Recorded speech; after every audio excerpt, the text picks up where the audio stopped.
най-якият автомобил за 15 000 лева, който може да си купите в България в момента, именно Infiniti G35 Coupe. Автомобила е на една и съща база с Nissan 350Z, нарича се Front Mid Chip, 3,5 литров V6 стак на задно, автоматична кутия, работи повече от перфектно, двигател и скоростна кутия са абсолютно обслужени.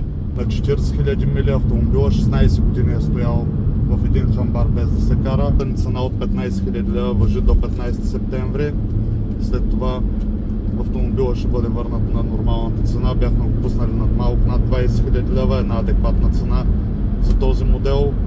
Има няколко в продажба, всички са на поне 8, 9, 10 000 евро като цена из Европа. Нито едно не е на 40 000 мили, това са под 70 000 км. За педант като мене смело мога да твърдя, че автомобилът е в страхотно състояние, както технически, така и визуално. Нека да ви покажа този автомобил. Този път ще е буквално walk-around видео.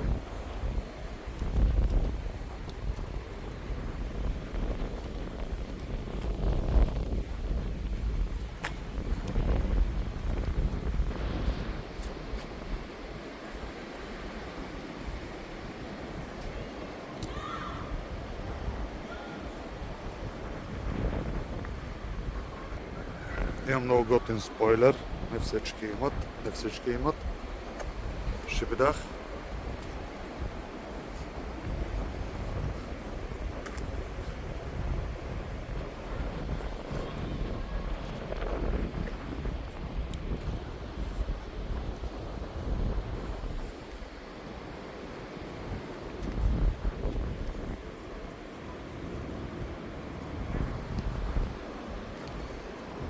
Нови гуми всесезонни.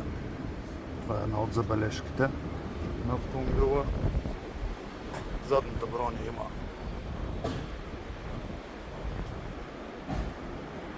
няколко забележки. Тази дръскотина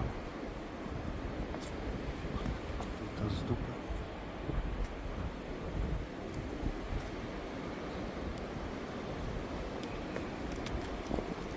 Буквално имаме над, не знам, 40 абоната общо по платформите, които следят цената на автомобила, никой не се е обадил. Повече от перфектен е. Първия, който иска такава кола и я види, ще се я купи. Разбира се.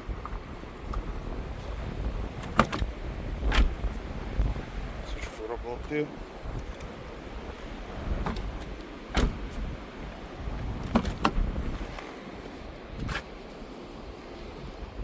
След малко, благодаря на този красавец, че направим хубави снимки, но първо нека да покажем оригиналните стелки на автомобила.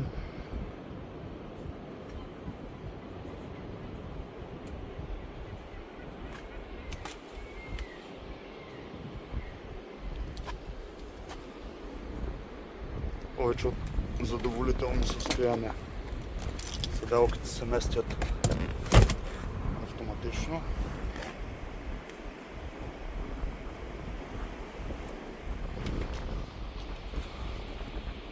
Отзаде буквално все едно никой не е седял.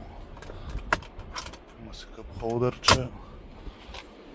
Нека да ви покажа как работи къп холдър, който не е използван. Педалник, който разбира се не е използван, в автомобила не е пушено никога, държа се дъвките.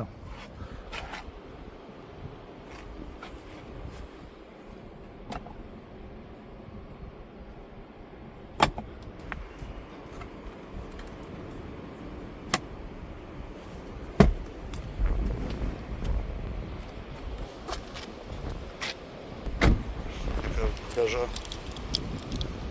багажника. Това е оригинално кече, което е сложено да пази оригиналното кече.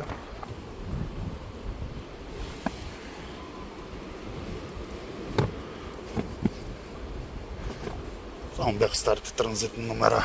Имате схема как да сложите голф стиковете, както и ако заключите някой в багажника, ще може да избяга.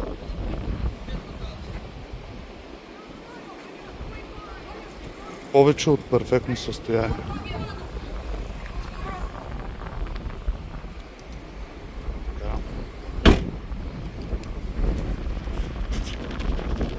Нека да я видим отдолу.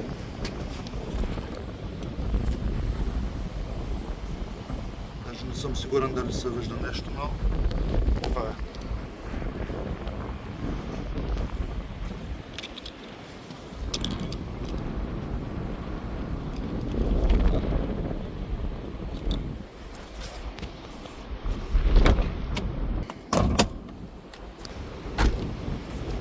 Пръскалките на чистачките са ето тук. Много клевър деца вика. Сега ще опитаме.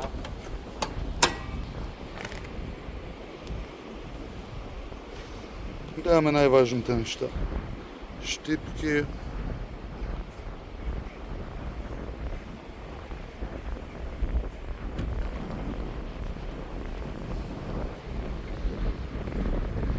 Както виждате, автомобил от последните генерации, Infiniti произвеждане в Япония.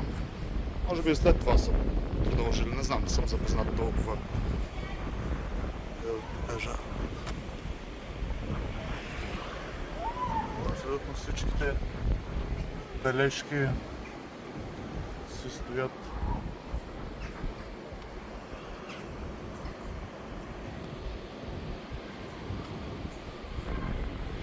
Повече от чудесен автомобил. Да затворим.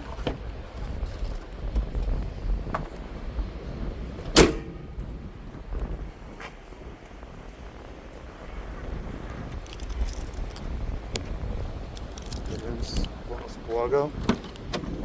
Това екстри. Тази седалка огумбална опора се върти нагоре-надолу. Гърба, тя се движи напред-назад. Огледала. Автоматични фарове, които трябва да се кодират, за да светят постоянно в България.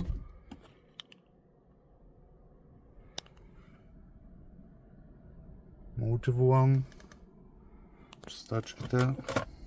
Има такова шкафче. Климатик двузонов. Диск. Касетка. Купил съм се Bluetooth касетка, не е AUX. Това е микрофон да може да се говори. Подгрев има автомобила. Има навсякъде запалки. Доста е практично. Нека да видим. 40600 мили.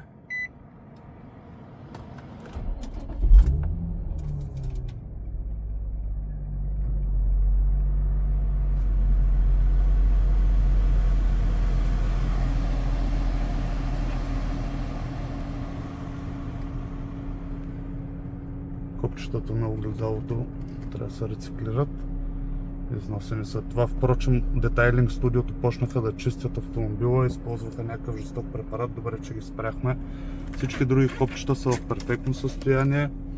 Тези също бяха така, но вижте какво се случи. Така че внимавайте, като се оставяте автомобилите пред някои детайлери.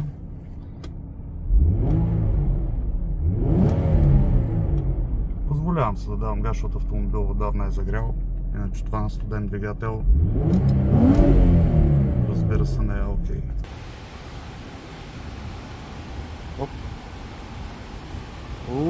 След като се окаже, че даже локацията ни е безплатна, тя е слънчев ден във Варна, заповядайте, много яко място. Се качваме в това. Така да направим една разборка. Така, снимахме колата. Нека да ви кажа с две думи, че това наистина се остава една от най-яките коли, които човек може да си купи на цена под 20 000 лева. Това е един безпроблемен автомобил, който е изключително здрав, много надежден. Няма никакви интервенции по автомобила, няма подциганявания, побългарявания, разни млади дрифтери да са правили опити върху колата и така нататък. Това е едно Infiniti, което носи целия лукс в себе си. Има всичко нужно, за да достави удоволствие. Ако автоматът ти идва скучен, мога да...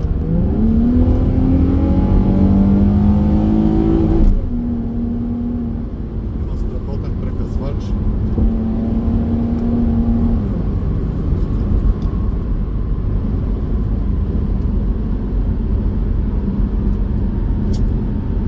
моторспорта в себе си. Някои хора ме питат дали е бърза колата, не е толкова бърза, по-скоро носи изцяло моторспорта в себе си. Като фен на BMW смело твърдя, че носи наистина моторспорта.